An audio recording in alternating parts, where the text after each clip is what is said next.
much, Professor Saad. Once again, it's another wonderful session from Mega Anaesthesia. So happy to be with my eminent professors, Dr. Saad Mahdi, and our eminent speaker, Dr. Raafat Abdel-Azim. Dr. Raafat Abdel-Azim is a professor of anesthesia and surgical intensive care and pain management in Ain Shams University. He is going to take us through mechanical ventilation, the cornerstone of anesthesia and the intensive care, the very hard topic, making it very clear and very simple. This is part 3 of his presentation. The previous 2 weeks, he presented part 1 and part 2 of the mechanical ventilation. 2 parts remain after today, the session of mechanical ventilation. The topic is divided into 5 parts. Before my dear professor, Dr. Raafat, starts part 3 of today, he will go into brief summary about the previous 2 parts.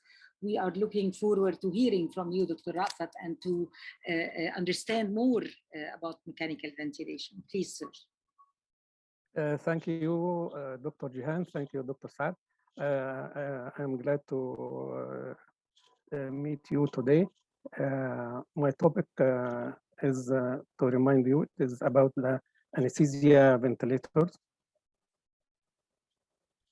To summarize what was introduced in part 1, now everybody knows the types of anesthesia ventilators, either older versions, the traditional or conventional with ascending bellows ventilators, and the newer ones that I introduced to solve some problems of the older versions. You know also about the respiratory cycle, the components of respiratory cycles of inspiration and expiration, and what cycles, the variables of time, volume, pressure, or flow. And the relationship of the ventilator to the breathing system. It is important to understand how they are components of one system, giving the patient what is required. And the flow arrangement of a basic 2-gas anesthesia machine, that is oxygen and either air or nitrous oxide, and how the pressure are changed, how they are changed throughout the cycle from the inlet of the anesthesia machine to the fresh gas outlet, giving inside supply to the ventilator. And you know also the ascending bellows ventilators, the components of the ventilator, what is the driving gas and what is the patient gas, and why they don't mix, and the function of the driving gas, that is oxygen under pressure of 4 bar, is only to compress the bellows to give its contents, that is the patient gas, into the patient again, and the bellows is expanded during expiration by the patient gas. And I described the 4 valves that operate the ventilator throughout its cycle. And I give a hint about what is fresh gas flow. Fresh gas flow is what is coming from the flow meter into the vaporizer out of the fresh gas flow outlet. And it has no function to share in operation of the ventilator, but it is sharing in the components of gas that is coming into the patient lung. The fresh gas outlet combines what is coming from the ventilator, that is the tidal volume. What is flowing into the inspiratory limb of the breathing system to the patient's lungs is the ventilator outlet, that is the tidal volume, plus part of the fresh gas flow that is allowed to go into the inspiratory limb during the inspiratory time, and I mentioned how it is calculated. I spoke after that about the control of parameters of ventilation and how to adjust the settings according to the ventilator type. In part 2, I explained what is an inspiratory flow rate of the ventilator, and that is the volume given per unit time, the ventilator classification, and what is the interaction between the ventilator and the breathing circuits. I talked about the effect of circuit compliance, that leads to loss of part of the tidal volume. That depends on how much is the circuit compliance and how much is the peak inspiratory pressure. In addition, the effect of fresh gas flow is addition to the preset tidal volume, that this fresh gas flow we can increase or decrease. Whenever it is increased, it will add more to the preset tidal volume. And if the inspiratory time is more, expiratory time is more, it will give more to the breathing circuit. So the interaction of the ventilator and the breathing circuit controls the final or the delivered or the measured tidal volume that is different from the preset. The preset is the one we adjust at the beginning of using the anesthesia ventilator, and the delivered is the one given to the patient. Something will subtract, that is the loss due to circuit compliance, and something will be added, that is the effect of fresh gas flow. Then I explained how the fresh gas flow can be independent of ventilation by different manufacturers, and I focused on fresh gas compensation by the General Electric ventilators or company, and the effect of being independent by the use of fresh gas decoupling mechanism in regular ventilators. Now it is the time of the ventilation cycle that today's lecture. The ventilation cycle, as I said before, it consists of inspiration, then cycling to expiration, then expiration, then cycling to expiration. This is the ventilation cycle in the ventilator. But in spontaneously breathing patient, to understand the ventilation cycle and the changes in it, we have to construct a pressure, time, curve, or scalar. Excuse me. This curve has a vertical line or vertical axis. This is the airway pressure, whether it is positive or negative in relation to zero reading. And the horizontal line is the time. The zero reading here of pressure is the atmospheric pressure. The atmospheric pressure is 760 millimeter mercury at sea level, or it is 1 bar or 1 atmosphere, or using different units, as I mentioned before, 14.7 psi, and other units I explained before. Now, we will consider the reading of 760 millimeter mercury as zero to have a simple explanation. For the normal individual without being ventilated, or with ventilation or using spontaneous ventilation with mask or laryngeal mask or endotracheal tube, whenever the patient is spontaneously breathing without activation of the ventilator, there should be a negative pressure inside the lungs to have air coming from the atmosphere into the lungs. So the pressure inside the lungs should be negative. It is negative because of the action of the diaphragm, contraction of the diaphragm, and the muscles of respiration. When contracting, it will increase. They will increase the volume of the chest, so the pressure will be negative, allowing air to come from the outside into the lungs. So inspiration, or the inspiratory part of the cycle, is having a negative pressure. This negative pressure depends on the power of inspiration. It is usually -1. The more power, the more use of muscles, the more negative is the pressure during inspiration. After the end of inspiration, the diaphragm relaxes. At the end of inspiration, it relaxes, and the other muscles relax, and the expiration is passive, getting air outside, and the pressure will be positive due to this effect. So it is slightly negative during inspiration and slightly positive during inspiration. To give more detail, this is the pressure, time, curve or scalar, showing the pressure going down during inspiration into -1 centimeter of water, then coming up to reach zero at the end of inspiration.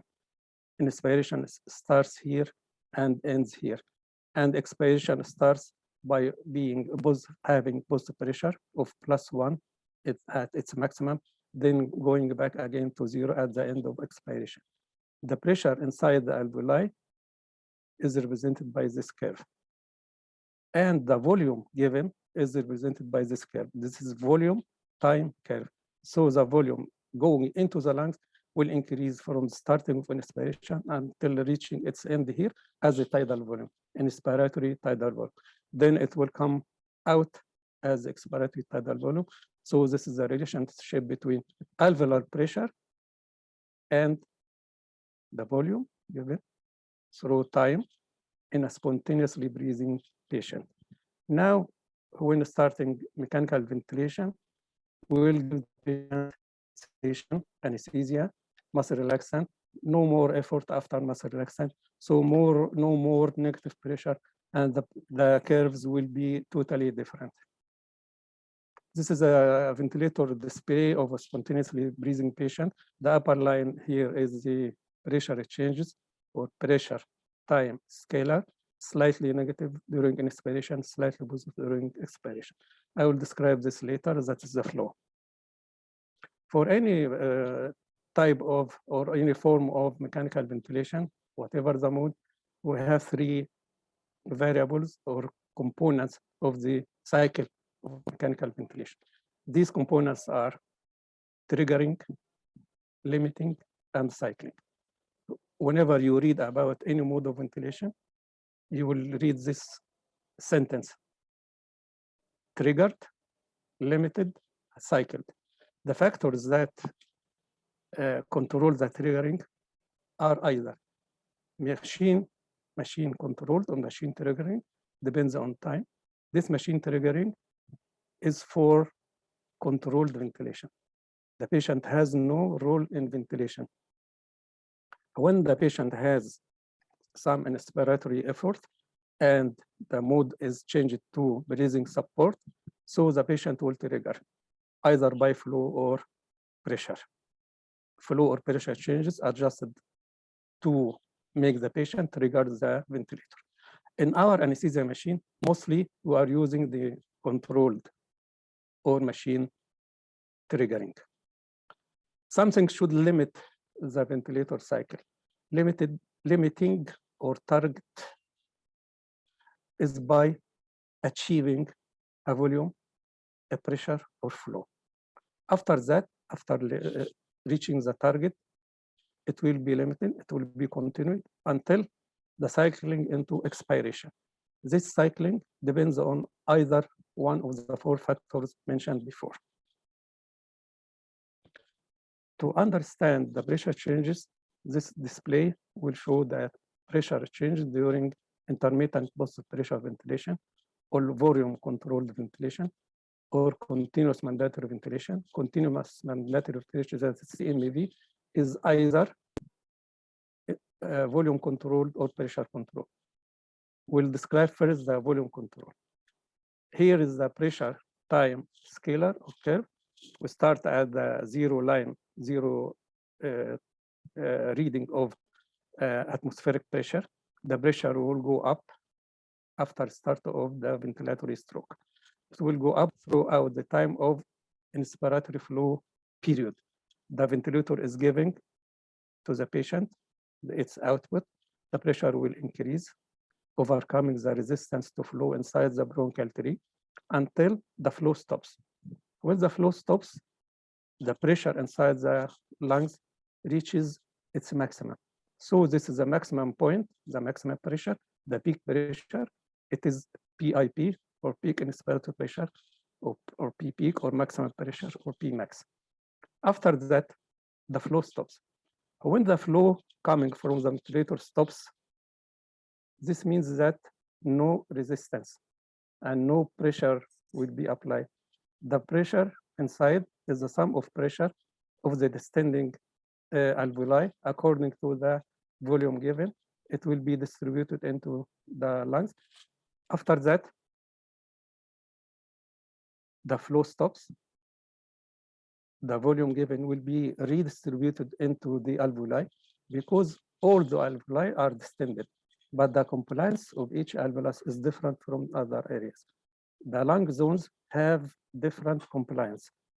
So the zone inflated with a certain volume having certain pressure is different from another zone inflated with some certain volume giving certain pressure. The less compliant the lung zone, the higher the pressure. The more compliant lung zone, the lower the pressure. So different pressures exist inside the lung at the end of the flow. These different pressures allow redistribution when flow stops. So at the time the pressure reaches its maximum, the flow stops, then redistribution occurs depending on the difference in compliance between different lung zones. It will go down because the more pressure alveoli having more pressure that are with lower compliance, having more pressure, and because the alveoli are interconnected, so the pressure is released from the low compliant areas into the higher compliant areas, from the low compliant areas with high pressure into the higher compliant areas with low pressure. This redistribution results in a lower pressure. Then, because of the flow stops at a certain time before start of expiration, so this time of no flow is called pause. Pause means no flow. It is a pause of having no flow. At the end of here, the inspirator time finishes, no more inspirator time. So at the end of inspirator time, there is passive flow of air or gas inside the lungs with passage of air from inside the lungs or gas from inside the lungs into the atmosphere. The pressure due to this relief, it will go down until reaching the end of expiration. So this is the end expiratory pressure. To summarize, this is the inspiratory flow period that ends by drop of pressure. In a pause time, the pressure at the pause time is called the pause pressure or plateau pressure because it's a straight line with lower pressure than the maximum. Then this is the inspiratory, then the expiration starts passively by the end expiratory pressure. Here in this example, it is zero and expiratory pressure. So the sum of inspiratory flow time and post time are inspiration, and this is the expiration. And this diagram shows the relationship of the inspiratory time to expiratory time. This is the peak inspiratory pressure, the plateau pressure, and the difference between them is called the trans-airway pressure. This trans-airway pressure is important, and we'll explain later why it is important.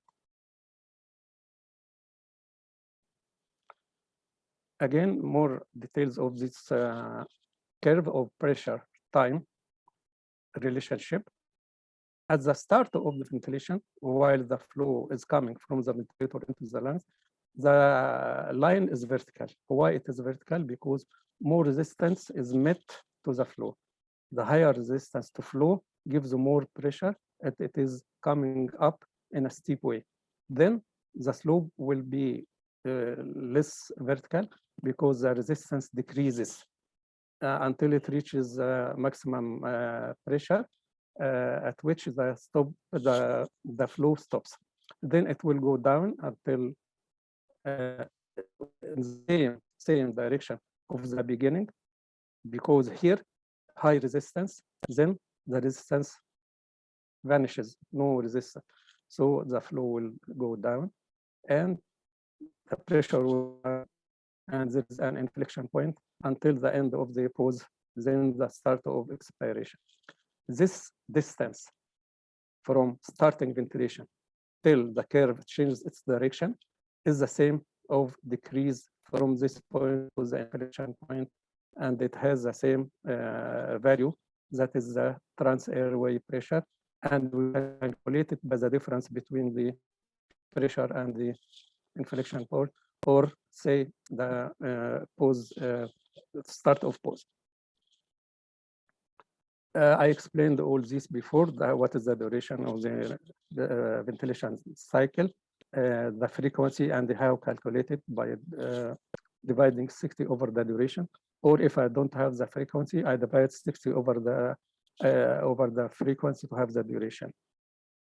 60 over duration to have the frequency, 60 over the frequency to have the duration in seconds. The inspiratory phase consists of inspiratory flow period and inspiratory pause period. Then the expiratory phase, what is minute volume? That is the multiplication of tidal volume times the frequency.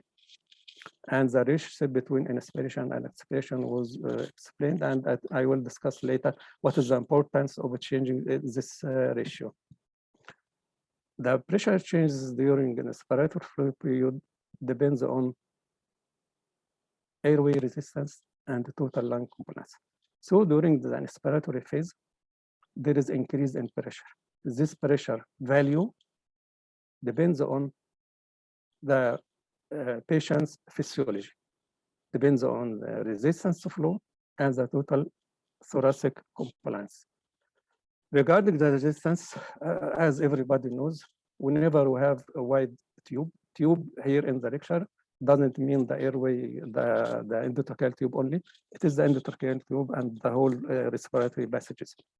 Whenever we have a wide or large caliber tube, when I change its caliber, the higher, the bigger the tube or the more size, the less resistance. If I blow into the atmosphere, there is no resistance, so there is no pressure. Whenever I have a tube blowing through it, resistance will develop and causing pressure. So with flow of gas into the tube, there is pressure.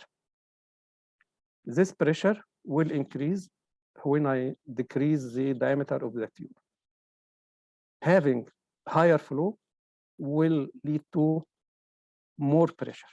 So this pressure here in the middle area is due to lower or smaller size of the tubing and the higher flow. To overcome this, I can decrease the flow rate to have the pressure slightly low. This will be reflected on the graph of pressure time relationship or pressure time scalar. Normally, that peak airway pressure, for example, it would be 18, 20, 22.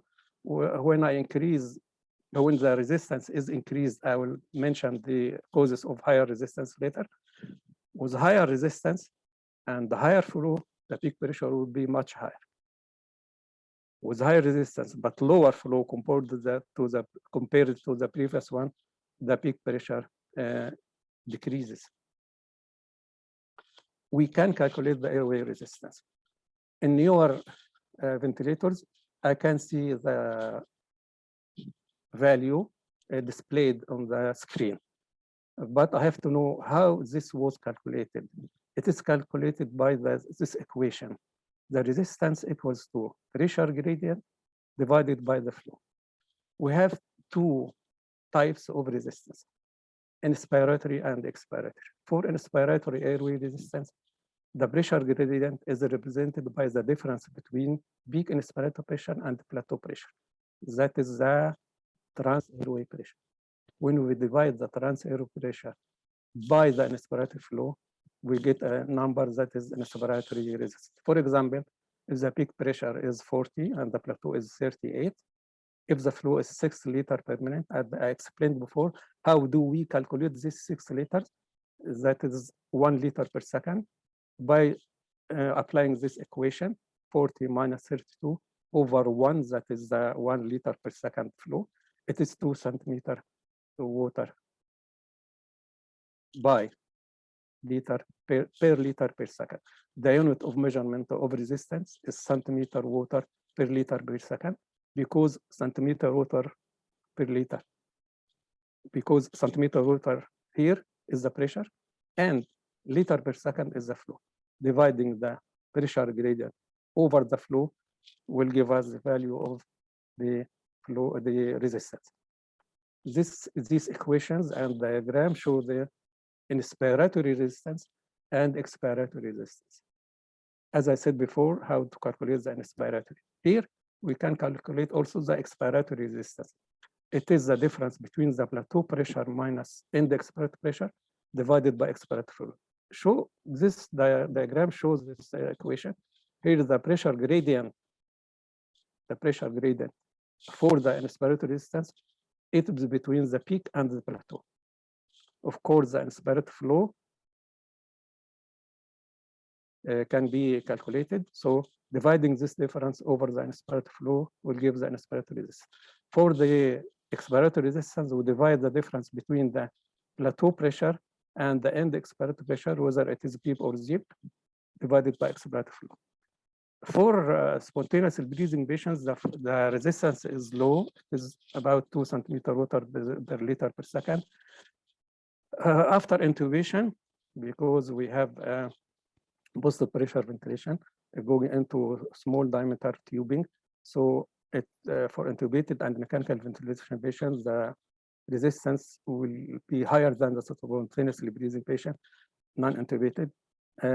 Usually the inspiratory resistance is less than 10 centimeter water per liter per second, and the expiratory resistance is always typically higher than the inspiratory.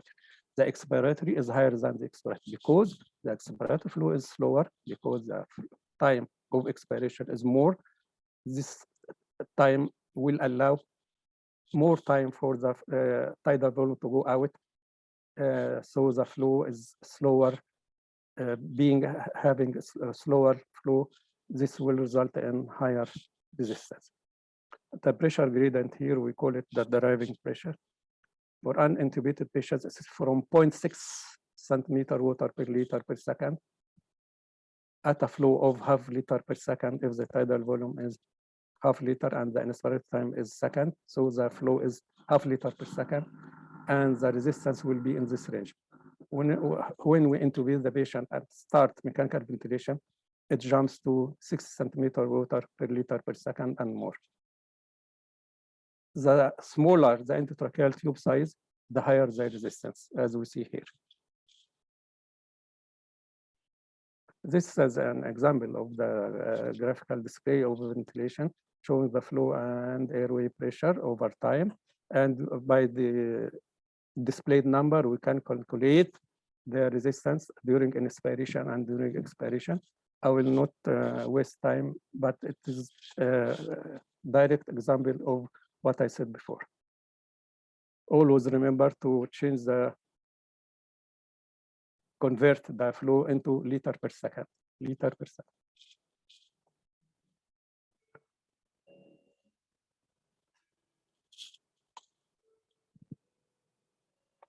In mechanical ventilated and spontaneously breathing patient, non-intubated, the resistance is 2 centimeter or less.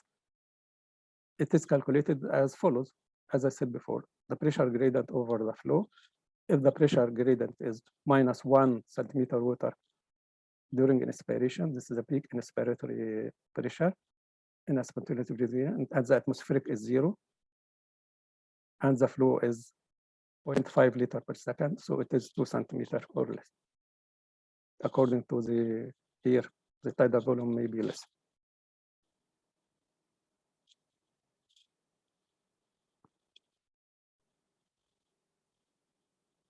The resistance in the respiratory tract is different at different levels of generations of the bronchial tree.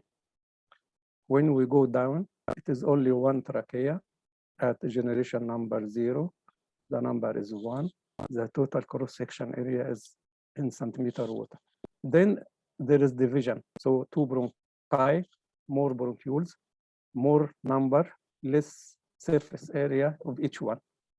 1, 2, then divisions, smaller size divisions, but larger numbers.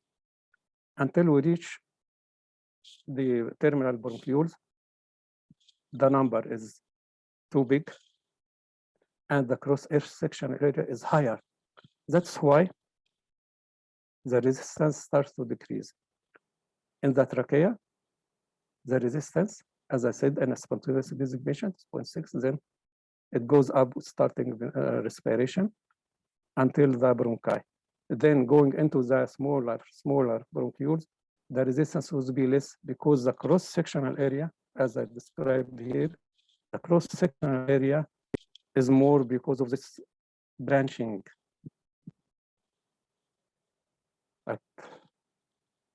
From the conductive zone, the pressure reaches its maximum, or the resistance reaches its maximum. Then it is lower and lower because of the cross-sectional area, leading to less pressure. Mechanical ventilation in patients with obstructive disease, why here obstructive? Because of higher resistance.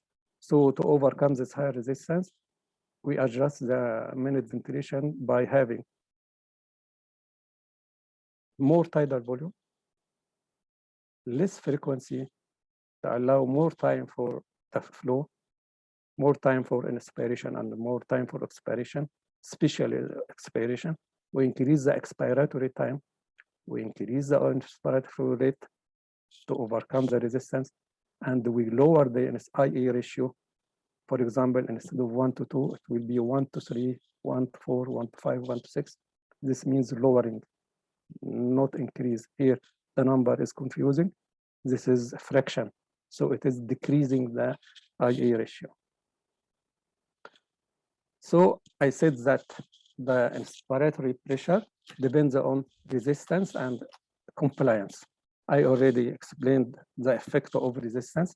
Now it is time to explain the effect of compliance. Compliance means the ability of the lungs to expand. The lungs expand according to volume changes. The pressure, the volume gradient over the pressure gradient means compliance.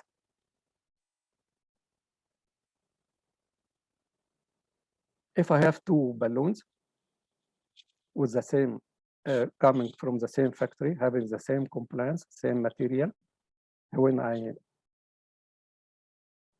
if they are different with different compliance, if I inflate the same volume into two different balloons with two different compliance, the pressure inside the one with higher compliance, that is more distensible, with high compliance, the pressure will be low.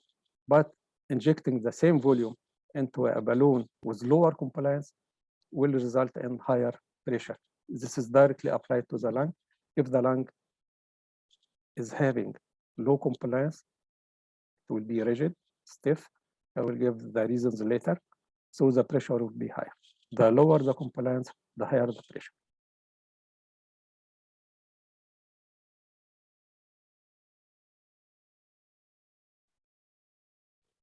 If I have two lungs or two balloons with the same compliance, but I inject different volumes, the two lungs have the same compliance, but I inject here lower volume, so the pressure will be low. Here, higher volume, the pressure will be higher. So the effect of compliance on the airway, on the pressure, has two factors: the compliance and the volume. The lower compliance, lower volume. The lower compliance will give higher pressure. Lower compliance will give higher pressure, and the higher volume will give higher pressure. So with lungs with low compliance, to avoid the pressure of this low compliance, the effect on the pressure, to minimize this effect, I will give lower volume. So to the factors affecting volume, the pressure, peak pressure, factors affecting peak pressure in volume controlled ventilation is the product of resistance. Higher resistance, high pressure. Compliance, low compliance leads to high pressure. The flow, higher flow means higher pressure. Tidal volume, higher volumes will give higher pressures. In a patient with low compliance, for example, ARDS or pulmonary edema, we reduce the volume, as I explained.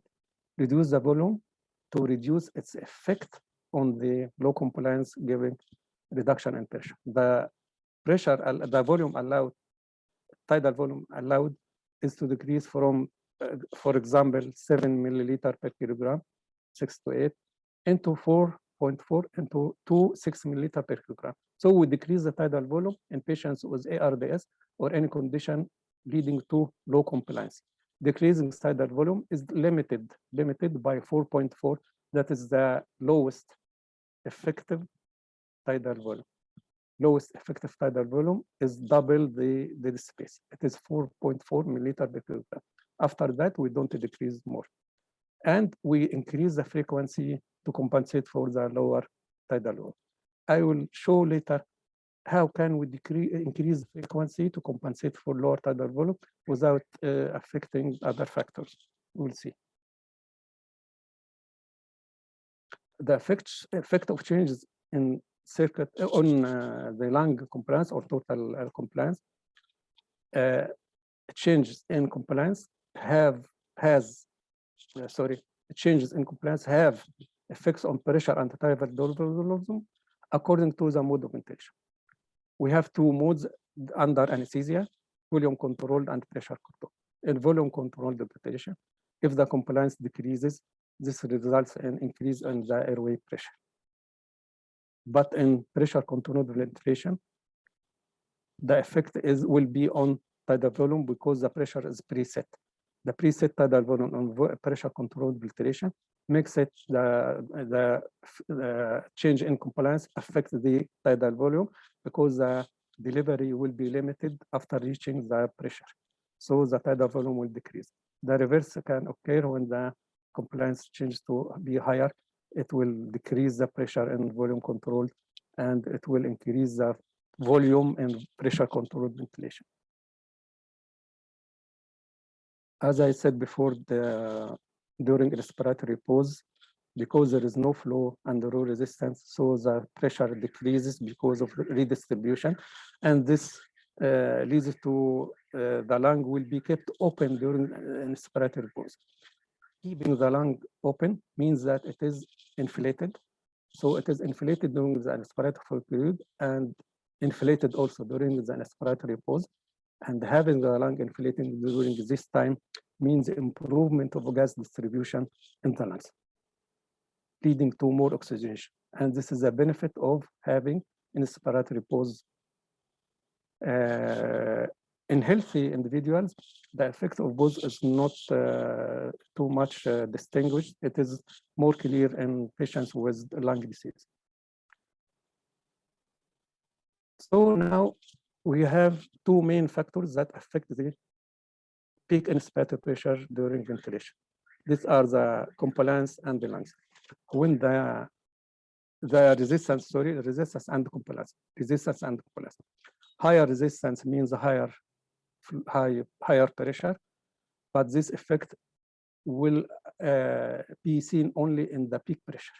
The effect of resistance will be seen on the peak pressure because the plateau pressure, as I said before, depends on the compliance. So the patients with diseases or factors that increase the resistance have almost normal plateau pressure. These factors that lead to higher resistance are examples: bronchospasm, excessive secretions, kinked or obstructed or partially obstructed endotracheal tube, small diameter endotracheal tube. All these factors lead to higher resistance, leading to higher peak inspiratory pressure. But the plateau pressure will be normal. So if I have a patient who is, for example, peak inspiratory pressure of 22 and the plateau is 20, then during the ventilatory cycle, during the operation, I found that the peak airway pressure is increasing, either by digitally displaying the numbers or seeing the graphics. But the plateau pressure is normal or near normal. So the difference, that is the trans-airway pressure, increases by increasing the peak and having the plateau kept constant. This increase means that the trans-airway pressure. So this means that the cause of this increase is one of the causes of higher resistance. But in causes leading to decreased compliance, like pulmonary edema, ARDS, pleural effusion, pneumatic consolidation, endobronchial intubation, chest wall rigidity, abdominal distension, pneumoperitoneum in laparoscopic surgery, head down position, obese patients in bariatric surgery. All these factors lead to reduction in compliance. By reducing the compliance, the peak pressure will be high. And also because the reduction in compliance will affect the redistribution, so the plateau pressure also will increase. The plateau pressure will increase. The more the compliance is less, the more the increase in the plateau pressure approximating the peak airway pressure. So reduction in trans airway pressure is the effect of having higher reduction or keeping it constant. Reduction in compliance will lead to increase in both peak pressure and plateau pressure. That is, the situation is different from that seen if the high pressure is due to higher resistance. Okay. The trans airway pressure is kept constant or near constant, and then diseases causing low compliance.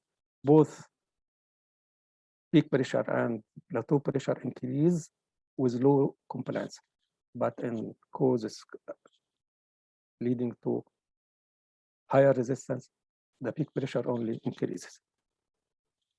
This is an example of the effect of laparoscopic surgery leading to more compliance. That is new development of new pneumoperitoneum, resulting in lower compliance, and this will increase both the peak and plateau pressure. His resistance is only 5 centimeter water. This is the graph seen during volume controlled ventilation. The compliance, as I said before, it is a volume change per pressure change. We have two types of compliance, dynamic and static. These depend on the pressure that we measure. It is the same tidal volume here, the same tidal volume, but we divide by a certain pressure. Dynamic means we are in a dynamic state. Dynamic state is described during inspiratory flow. By the end of inspiratory flow, the peak pressure is utilized. So this is a dynamic compliance. So I will divide the volume, the tidal volume, over the peak pressure. But we have to subtract the end expiratory pressure. So the dynamic compliance is the tidal volume divided by the difference between peak and end expiratory pressure. It is expressed in liter per centimeter water because this is volume and this is pressure. The static compliance is more important because we utilize it during monitoring the patient and mechanical ventilated patient, especially in ICU, and especially when we have a patient with pulmonary edema or ARDS in operating room. So we will monitor the changes in compliance according to this equation. Static compliance means division of the tidal volume over the difference between plateaus because it represents the compliance and the end expiratory pressure. So we, in the two types of compliance, we divide the tidal volume over pressure change. This pressure change in dynamic compliance is the difference between peak and end expiratory. And in static compliance, it is the difference between plateau and end expiratory pressure. When I read any book or paper, when it is written only compliance without stating whether it is dynamic or static, so this means static compliance. Static compliance is more commonly used, and it is meant when the type is not mentioned. Acceptable compliance, if it is in milliliter per centimeter water, it's 50 to 100. Or if we change this or convert to liter, it is 0.05 to 0.1 liter per centimeter water.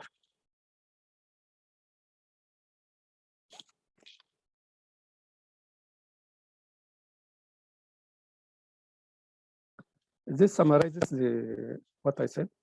This figure is the pressure time curve. During the flow, initial flow, the line of pressure change is vertical. Then it will be slowly directed to the peak. Then the decrease here, the peak inspiratory pressure is the end of inspiratory flow. Then it will go down vertically in the same value of this increase until reaching, due to compliance and redistribution into further lung areas, into the post time, having the post pressure or plateau pressure. then the expiration will go passively. So from here to here is the inspiration with the flow period and the no flow period. Lower resistance is resulting from no flow, and the exhalation here is represented by this curve. This is the inspiratory and expiratory time. The trans-airway pressure is the difference between peak and plateau pressure. This difference, the trans-airway pressure, is needed to overcome the resistance, because the resistance here is the resistance flow is expressed by this line that easily visible during reduction of the pressure from peak to plateau. So we can calculate it.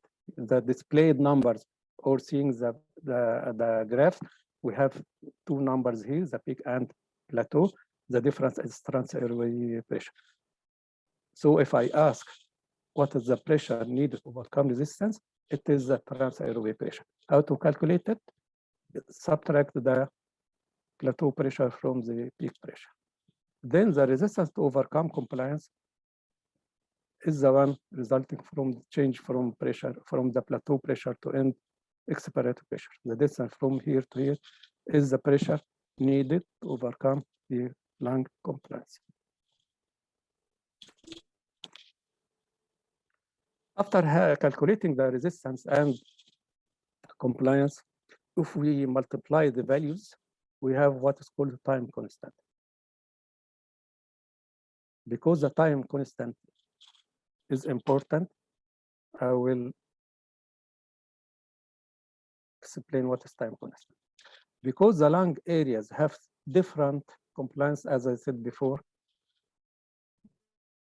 so each lung zone has its own time constant because it has its own resistance and own compliance. Resistance is in the bronchial tree and compliance in the alveoli. I can calculate the resistance as mentioned before. I can calculate the compliance. When we multiply these two readings, it will result in a number. This number is called time constant. To fill the lung completely, we need 5 time constants from the pre-inspiratory size into the end inspiratory size. We need 5 times to fill it 100%. The rate of filling in each individual lung is referred to its time constant. In physics, we can say that when inflating the lung from this volume to 100% volume of inflation, if I apply one time constant to reach 63% of the 100% value, 2 time constants, 86, 3, 95, 4, 98, 500. And the rate of deflation depends also on the time constant. I need one time constant to reach from 100 to 98 and so on. So we utilize the equation mentioned before to know how much I will adjust the inspiratory and the expiratory times according to the condition of the lung. Whenever I have a certain time constant,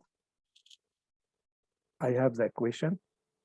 If I have factors that modify the resistance or factors that modify the compliance, I will calculate.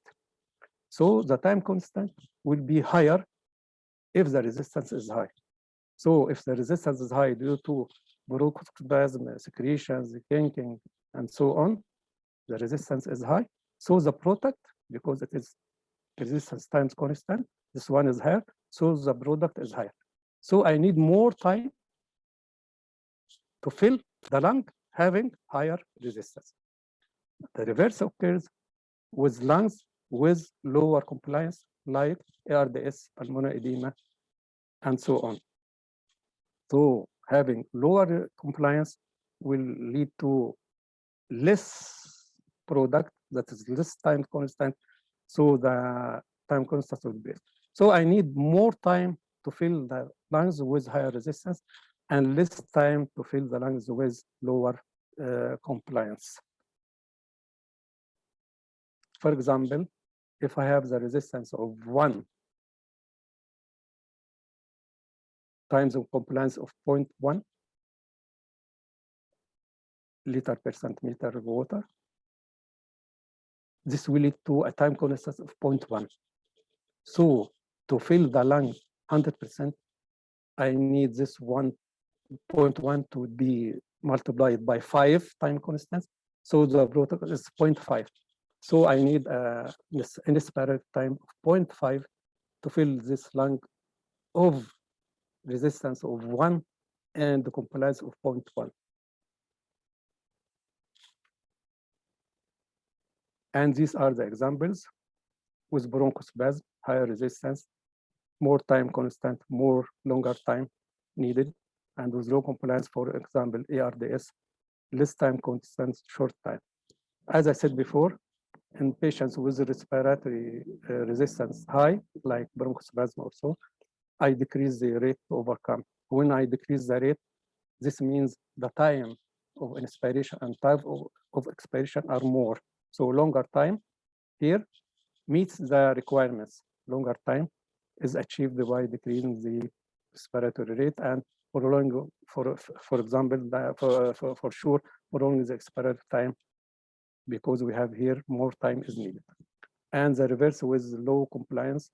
In patients with ARDS, we decrease the tidal volume, as I said before, to overcome the effect of low compliance on the airway pressure. We decrease the tidal volume. When decreases tidal volume to stop this effect of reducing tidal volume on hypercapnia, on carbon dioxide level, so we'll increase the rate. Increasing the rate means shorter times of inspiration and expiration, and this can be achieved easily having the concept of time constant.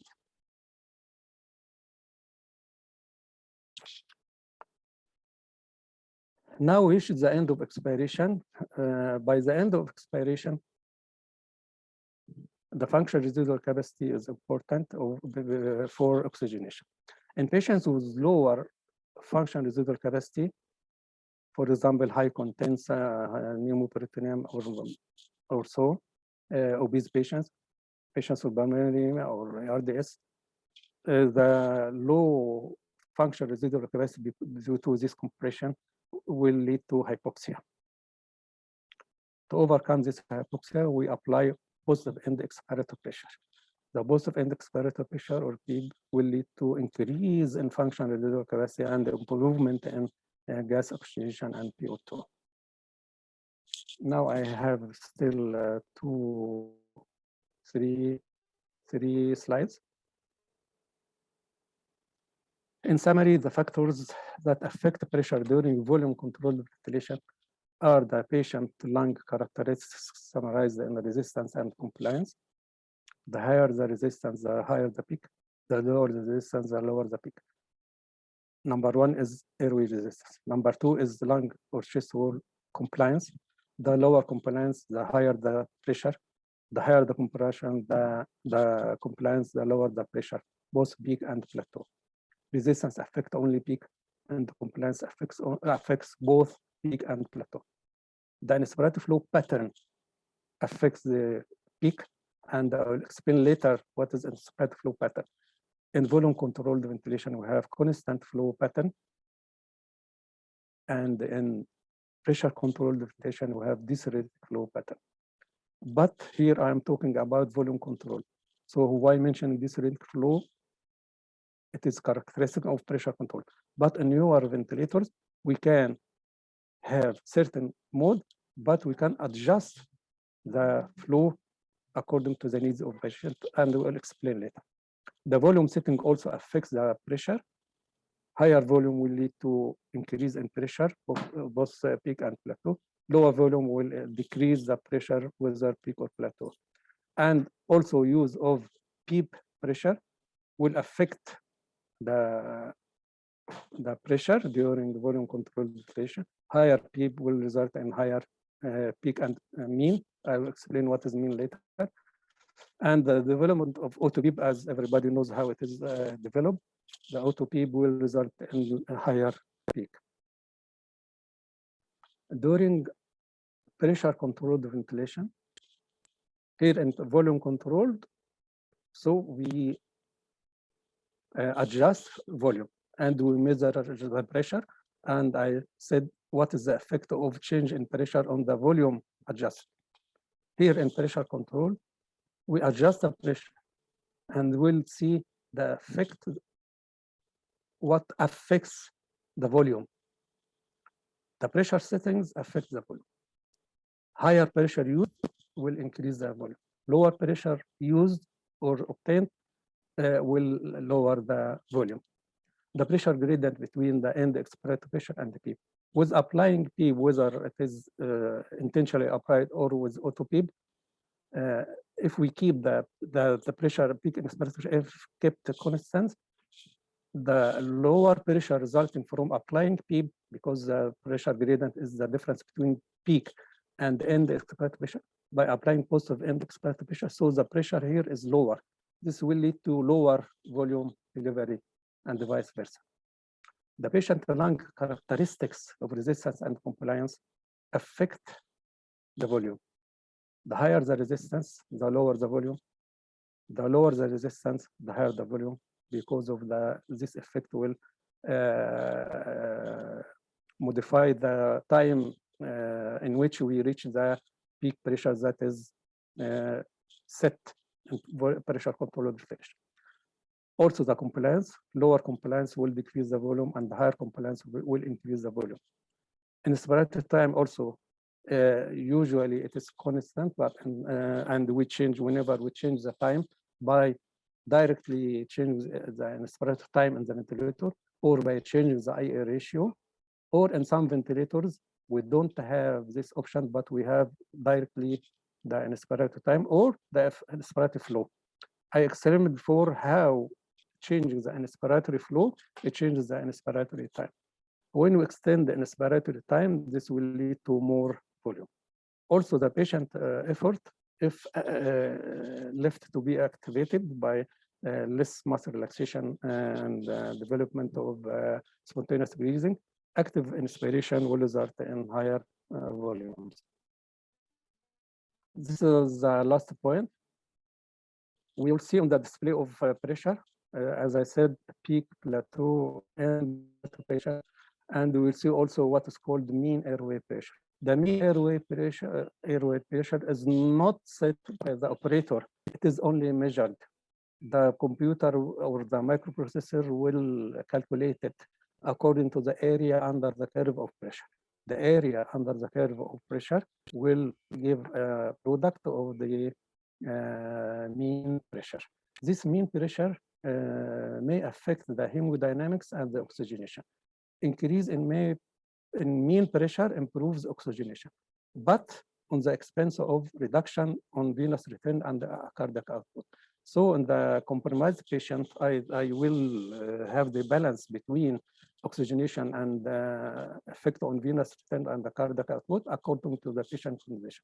If badly needed to improve the oxygenation, and I have applied different methods to improve the oxygenation, and now I have to increase the pressure, and I will consider this effect of increase in the mean pressure on improving oxygenation. But I have to consider its effect on venous return and the cardiac output, either by limiting the increase in pressure or by manipulating the support if needed, if the oxygenation cannot be improved, and this will be fatal.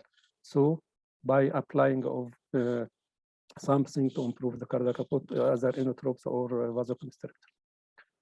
Usually the mean pressure is from 5 or 6 to 8, for example. But if it is more than 12, it will lead to lung injury. The mean pressure is affected, as I will show later, by, in the next slide. The mean pressure is calculated by the computer, but we have the equation. But don't mind to always remember it. It is affected by the peak inspiratory pressure, PEEP, the inspiratory hold used or not, the frequency, the inspiratory time, and the flow. Simply, is this not simple? It is much, too much detail. The frequency and inspiratory time, the difference between peak pressure and PEEP plus PEEP. And this is an example how there are different methods of calculation, but always depend on the factors that I mentioned. Thank you. 1 hour is already finished. Thank you very much. Thank you very much, dear Professor Dr. Raafat. It was a real pleasure listening and learning the mechanical ventilation from you. We all get benefit from making the mechanical ventilation very simple. Junior colleagues, senior colleagues, everyone, and of course the panelists as myself, I learned a lot.